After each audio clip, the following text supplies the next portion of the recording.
தளபதி அண்ணா தான் 2026ல 70 வருஷம் உள்ள அந்த பாரம்பரிய கட்சியை சுக்கு நூறு ஆக்குறது உறுதி. இதுதான் எங்களோட கடமை. அந்த தடைகள் எப்படின்னா அவர் வளர்றது அவருடைய கூட்டத்தை பார்க்கவும் மக்கள் அவங்களுக்கு பிடிக்கல ஆளுங்கட்சிக்கு, அவ்வளவுதான். வேற ஒண்ணும் இல்ல. 23 நிபந்தனைகளை எப்படி பாக்குறீங்க? ஆமா, 21 நிபந்தனைகள் போட்டிருக்காங்க. அது அவங்க எப்படின்னா வேணும்னு செய்யற ஒரு வேலைகள். கூட்டம் கூடக்கூடாது. ஏன்னா இப்ப விக்கிரவாண்டிலையும் மதுரை மாநில மாநாட்டிலையும் அவருடைய கும்பலை பார்த்து எல்லா கட்சியுமே மிரண்டு போயிருக்காங்க. அது மாதிரி உங்க ஆளுங்கட்சி இது மாதிரி செய்யறாங்க, அவ்வளவுதான். இது நாங்க பெருசா எடுத்துக்கல. இது ஒரு தடவை நாங்க ஒரு தடையா நினைச்சாலும் அந்த தடையை மக்கள் கண்டிப்பா 2026ல உடைச்சிருவாங்க. எனக்கு விஜய் ரொம்ப பிடிக்கும். எனக்கு விஜய்னா ரொம்ப உயிர். ஆமா, அவங்க நல்லா இருக்கணும்.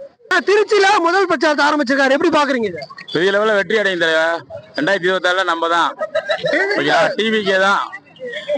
திருச்சியில திருப்புமுனை சொல்லுவாங்க. அதனால பஸ்ல இருந்து இங்க ஆரம்பிச்சிருக்காரு நினைக்கிறேன். ஆனா பழைய தடைகள் போட்டுருக்காங்க, எப்படி பாக்குறீங்க? அதெல்லாம் பயப்படாத தலைவா. அதெல்லாம் உடச்சு பாத்தீங்களா? கூட்டத்தை பாருங்க. காலமும் நாமதான், இனி ஒரு காலமும் நாமதான்.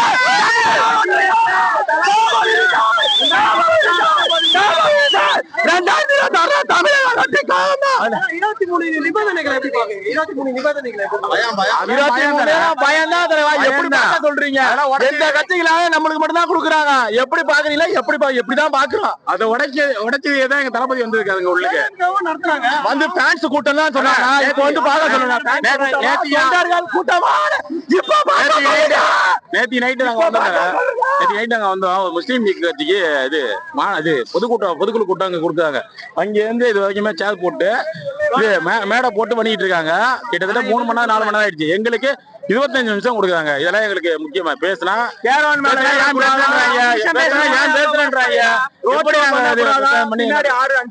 வெற்றி நீங்க எவ்வளவுதான் தடுத்தாலுமே எங்களோட வெற்றி உறுதிங்க. நாங்க தான் ஜெயிப்போம். 2020 நாங்க தான். தளபதி தான் பாப்போம். வெற்றி நம்ம தான் தலைவா. வெற்றி நிச்சயம். மக்கள் பார்த்துட்டு இருக்காங்க. மக்கள் பாத்துக்குவாங்க. எத்தனை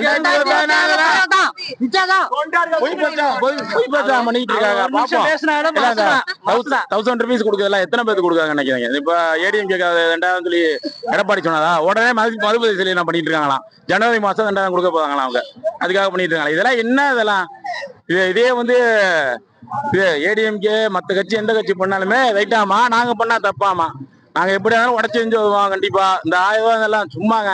சும்மா என்ன ஃபர்ஸ்ட் எடுத்தோன்னா என்ன பண்ணாங்க? 1000 rupees எல்லா பெண்களுக்கும் சொன்னாங்க. இப்ப என்ன பண்றாங்க? தகுதி உள்ளவங்களுக்கு மட்டும் தான் கொடுப்பேன்றாங்க. கடைசியில எலெக்ஷன் நம்ம தளபதி வந்தோன்னா எல்லாத்தையுமே கொடுக்குறாங்களாமா. வீட்டுக்கு வீடு ஓடிக்கிட்டு இருக்காங்க.